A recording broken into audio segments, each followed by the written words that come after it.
Welcome to the Bison Information Network postgame show. I'm Sam Jones. I'm Joel Sipper. And I'm Colton Poole. The Bison just won the FCS national title for the third year in a row, capping off an undefeated season. We'll be hearing from Coach Bull and players during the show, but first, let's get everyone's thoughts on the game and the team.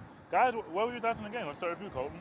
I mean, I just thought that the Bison defense just came out and just played their game today. I mean, it was a little scary at the beginning when Terrence West scored that touchdown and they tied it up at 7-7. But special teams, defense. Special teams blocked that field goal, get it right next to the end zone for to cap off the drive with the Ryan Smith reversal. And again with C.J. Smith on the interception, totally taking the momentum, totally taking any energy that the Towson team had, and pretty much had this thing by halftime. Go ahead, Joe. They only scored 7 points. They might have gotten the yards, but overall, that Bison defense was strong. And tell you what, another thing that I thought was just outstanding was the Bison support. I've never seen something like this. It's supposed to be at a neutral field. I would say that was 80-20 Bison's fans. There was definitely an edge, and they're still out here partying too, celebrating this national championship. Yeah, definitely. The crowd was a big factor, especially helping out the defense. I mean, how many times do we see the Towson offense get called for crossing the line of scrimmage? Yeah, false starts, everything like that. Yeah. I mean, that happened a lot. I mean, they just couldn't hear anything. It sounded like it was a home game back at the Fargo Dome. Yeah, sitting in the press box, I totally thought it sounded like a Fargo Dome game. I mean, there easily could have been just as many fans, 18,000, in this stadium as there would have been in the Fargo Dome. I mean, just total domination. The 12-man defense, offense. I mean, everything too. They just carried it business as usual. I mean, all year long we've been talking about how this team just manages to get a hold of the lead and take over games. They did that in the second half. Only 12 of 14 games that a team scored a fourth quarter touchdown. They didn't do that in this game. Clearly just domination all around by the Bison. Yeah, I mean, at first it seemed like it was going to be a close game. You know, it was tied 7-7, and then we score again, and we just kept right on scoring. We held them at bay. I mean, there's a couple times they got close, but we held them in check, and we pulled through. And just an overall team performance. I mean, how about Colton Heagle coming up with the blocked field goal, C.J. Smith with the interception. I mean, Brock Jensen, 135 yards, not a lot. More than 80 yards from both John Crockett and Sam Ojuri. I mean, just overall team effort. Yeah, great team effort. Definitely. They had a lot of big runs. I mean, some of them I thought they were going to break for touchdowns on the long ones, but they didn't. But I mean, they got us moving downfield. Yeah, that blocked field goal and that interception, I think, was just a key turning point. After that, Bison just took over completely, momentum in their own way. Yeah, and for Towson, I mean, outside of Terrence West, they really didn't have anything. I mean, even watching the game, I didn't even realize he had 100 yards until I looked at the stat sheet. It just seemed like he just got a whole bunch of small yardage or just stopped a lot. Contained him to a minimum. Yeah, definitely. Well, coming up next, we will have Coach Bull's final thoughts and reactions on his tenure here at NDSU. Don't go away. You won't want to miss this.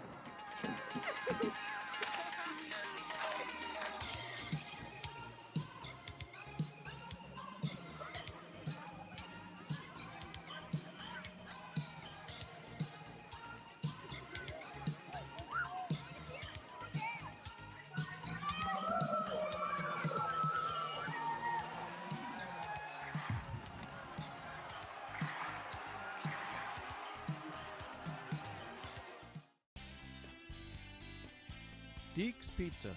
Prices with the student in mind. Fast delivery and conveniently open until 3 a.m.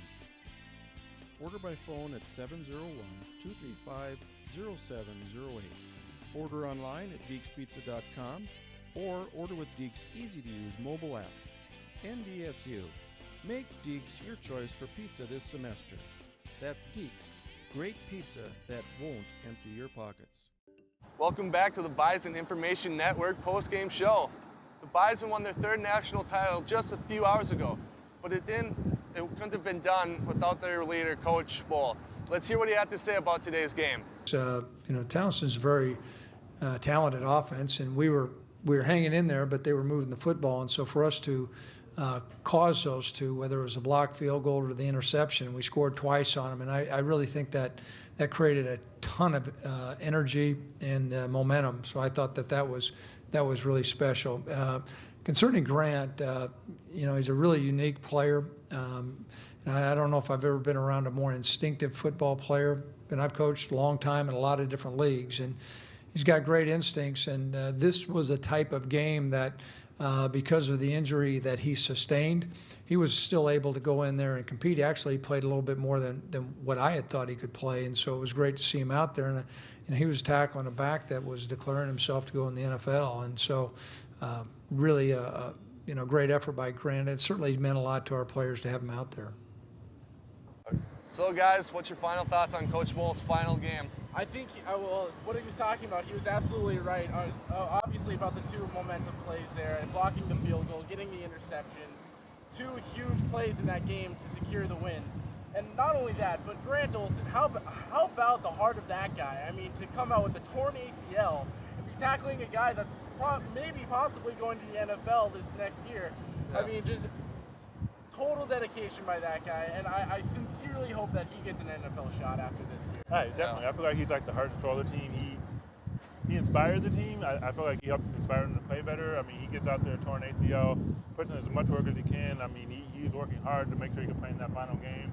And it seemed like the guys really wanted to go out there and get this W for him, and also for Coach Bull and just Bison Nation as well.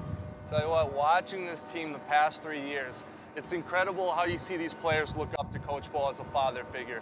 All of them are so supportive like this, and it is a little bittersweet to see him and the senior class go.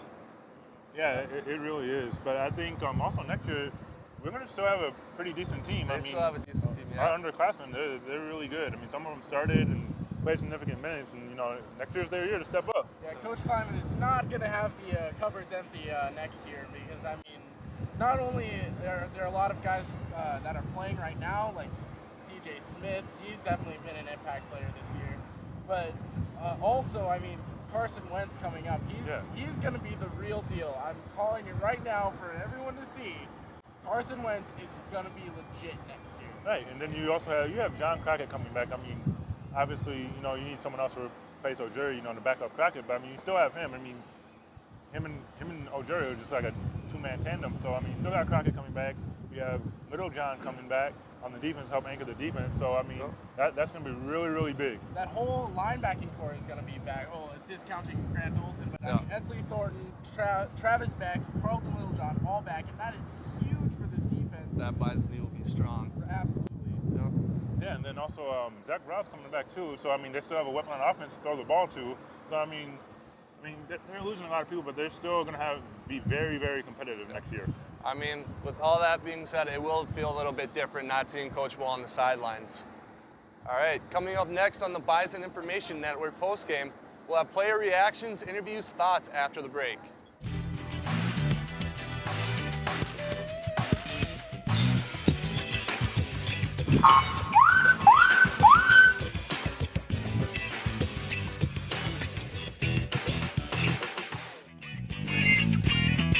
Hey, I'm Mariah, and I'm at Bus because not only does it save me money, but with 20 different routes, it makes getting around Fargo much more convenient. I'm at Bus. Do you?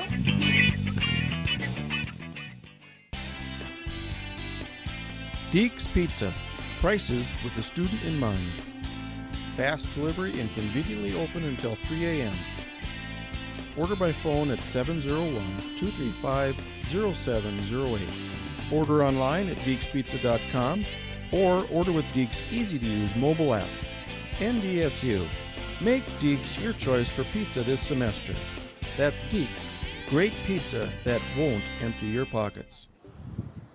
Welcome back. It has been a long journey for some of these seniors, as well as other members of the Bison football team. Here we have some of their thoughts about playing their final game in a Bison jersey. I mean, the offensive line is, the heart and soul of the offense, and I mean, they pride themselves on opening holes, and it's usually them that gives us tips. Just trust it. We just trust those guys up front. They get other teams moved out, and they just do a great job just keeping our offense moving forward. Brock? Our offensive line has done a tremendous job throughout the course of my career, I mean, Coach Fuchs does a tremendous job getting them ready for every game, and they're amazing. The way that they can run block, they always are communicating in loud environments. Nothing ever phases them.